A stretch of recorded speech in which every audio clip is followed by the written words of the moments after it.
jaalalaan nu raasa boqonnaa nu dhabdee hin akka fedhiisa jaalala jechuun garuu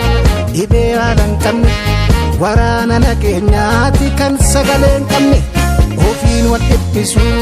eenyuuf bal'isuufi of shakkuun wal yakkuun eenyu haa gammaduufi.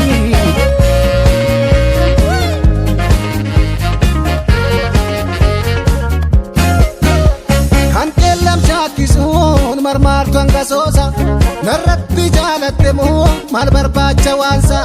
kan mi'eesse uumaan eenyumtuun busheessu maalum goota dhibboo si haa ga'uu dhaamsi koo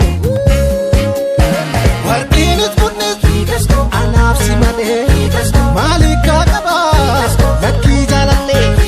waaqaan jaasolii buna dhaabbannee haa dubbatammoo maan waliin jenne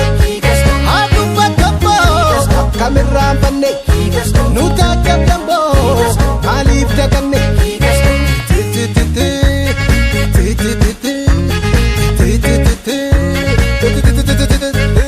simboo kobsimboo dhamnaan of biraa natti dhaamota eenyuun naaf hubata dhiyaate malee narraa fagaata lakkii wal malee nutti dhaamota.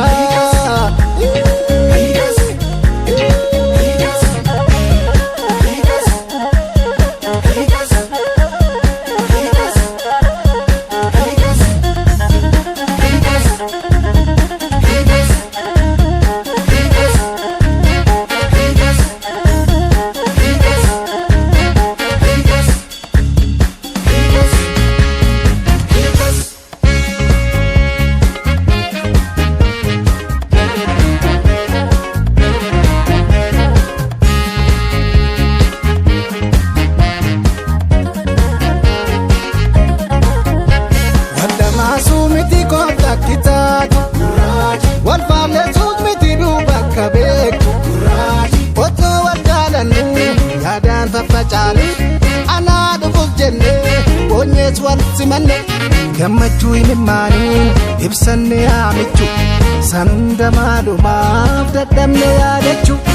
afaamoo afaaniin wal quuqxe lafeeni karaa moo karraanii kan wal dhibde dubbiini.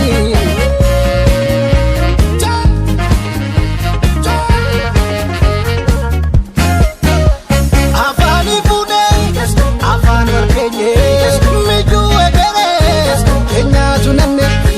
maadhaamne waliif harka ol qabannee hirbuus gallemee eenyuun diigame haa dubbatamboo kan beektuun dhumaa mee maal jedhamboo daanyaan dhugumaa.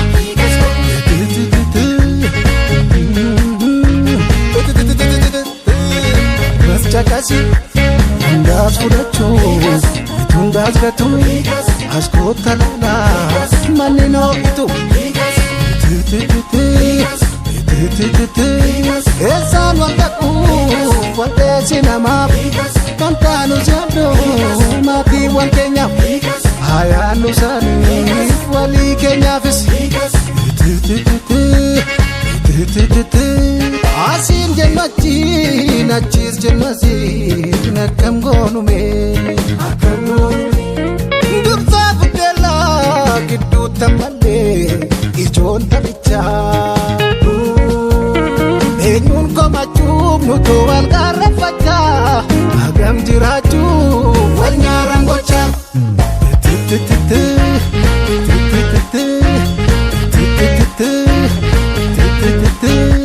Uffanus gubaa nutti dhaamata agarbaanolii furtuu furmaata furtuu furmaata furtuu furmaata.